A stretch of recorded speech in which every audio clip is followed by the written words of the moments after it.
Welcome back to Hardball. The anti-war left is questioning President Obama's $83.4 billion request for military operations in Iraq and Afghanistan.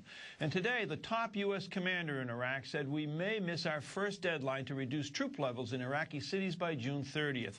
Is the president in danger of losing support from the anti-war crowd? Democrat Jim Moran, the pride of Holy Cross of Virginia, is a member of the Out of Iraq Caucus and the Appropriations Committee, and former Maine Congressman Tom Andrews, the pride of Portland, Maine, is the national director of Win Without War. Congressman, today, sadly, 5 American soldiers killed in a suicide car bombing in the city of Mosul in northern Iraq. It is not now, I would think, out of the realm of possibility that General Odierno would perhaps go past the deadline for removal of troops, don't you think, this summer? He may, but, Mike, the reality is that we are losing more troops now in other parts of the world, in Afghanistan particularly, than we are in Iraq. The fact is that violence has subsided substantially. Now, a lot of Iraqis are losing their lives, but I think they understand the United States is on a path to pull out in the very near future. That's exactly what President Obama committed to. And in fact, this supplemental that he just asked for, 95% of it is devoted to fulfilling his promise to end the war in Iraq, at least our participation in it, and focus on the conflict in Afghanistan and Pakistan. Tom Andrews, what if someone said to you tonight that 5 years from now we would still have a base in Iraq, we'd still have troops in Iraq, that 10 years from now we would still have a base in Iraq and troops in Iraq? Would you be surprised, and what would you think would happen internally within the Democratic Party if that did happen? Well, Mike, first of all, that's exactly what Pulitzer Prize winner Tom Ricks is saying will happen. He was on Meet the Press a few weeks ago. He just has published a new book. He wrote the book Fiasco, and he's saying that among military circles, there's a quiet consensus that we're only halfway through combat operations, and that we'll be in combat operations through 2015.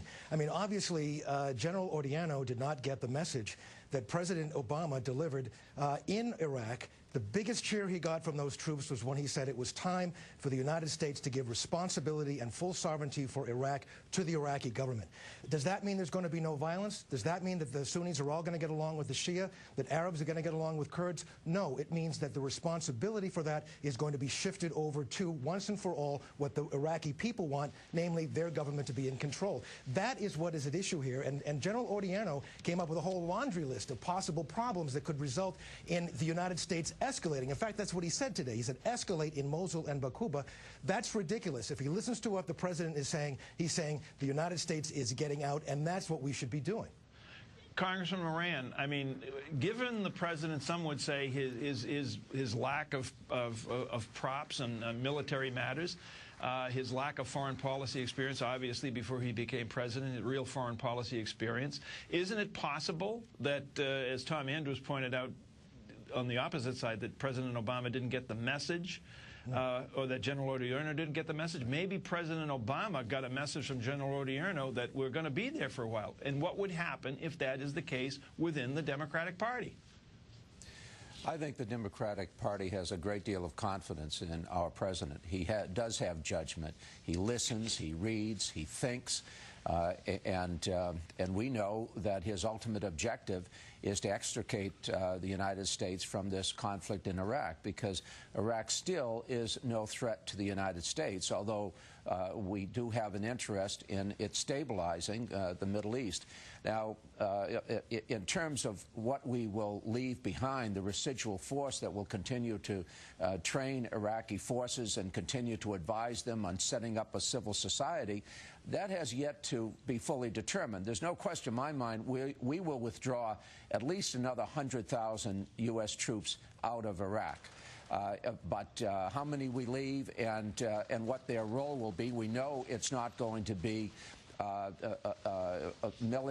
looking for any kind of military victory, but I think we can probably play some positive role, and as long as it's a positive role, President Obama will support that. But there's no question, when you look at his budget, when you look at the supplemental request, the focus is now on Afghanistan and Pakistan, because that does present a real clear threat to the United States and to Europe, and we've got to deal with that. And I think that the Democrats in the Congress understand that the President's priorities are in place. Tom Andrews, $83 billion supplemental request for Iraq and Afghanistan. I mean, you oppose that? You oppose sending more troops into Afghanistan? I think Congress has a very, very important role to play, and that's why Jim it's so important that he's in the position that he's in, because I think that they have to set specific benchmarks and conditions that reflect what the President has said, reflect the status of forces agreement that the United States now has with the Iraqi government, and make certain that this very Herculean task, really, of getting those troops out, getting them out safely, getting that equipment out,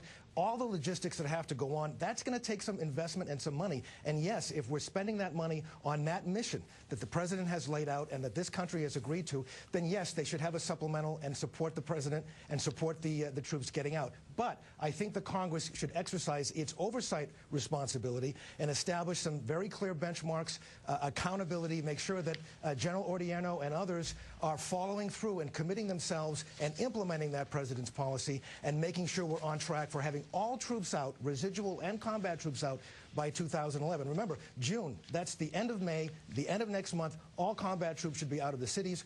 By August of 2010, they should be out of the country. All combat troops should be out of the country completely. The residual forces that Jim just mentioned, they will remain there for training purposes and other specific purposes, but even they will be out by 2011. That is a status of forces agreement that we have and that I believe we need to be committed to if we're going to be responsible to the American people.